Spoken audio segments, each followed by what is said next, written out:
200 सालों तक हम अंग्रेज के गुलाम थे। उस गुलामी से निकलने के बाद हमारे देश के पास संविधान नहीं था। जब हम आजाद हुए तो अब देश कैसे चलेगा? कोई कहीं जा रहा, कोई किसी को मार दिया, कोई किसी को खून कर दिया। संविधान हमारी आन है, एकता की पहचान है। कहने को हम सब इंसान हैं और भारत से ही हम सब की पहचान है। भारत का संविधान ही हम सब की आन बान और शान है। और अभी हम संविधान का जो सबसे मेन है, जो हमें जोड़ के रखता है, उसका स्लोगन वो हम पढ़ेंगे एक साथ। भारत को एक संपूर्ण प्रभुत्व संपन्न समाजवादी पंथ निरपेक्ष लोकतंत्रात्मक गणराज्य बनाने के लिए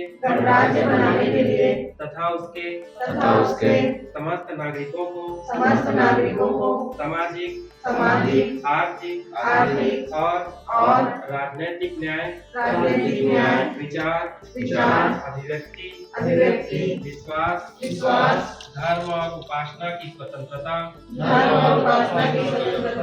की समता प्राप्त कराने के लिए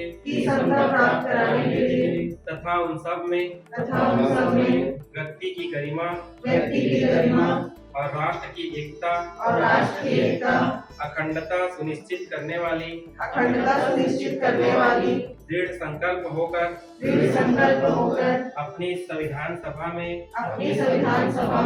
आज तारीख 26 नवंबर 1949 ईस्वी मिति मार्गशीर्ष शुक्ल सप्तमी संवत 2006 विक्रमी। बाबा साहब अमर रहे। डॉक्टर भीमराव अम्बेडकर की जय। डॉक्टर भीमराव अम्बेडकर की जय। संविधान दिवस अमर रहे।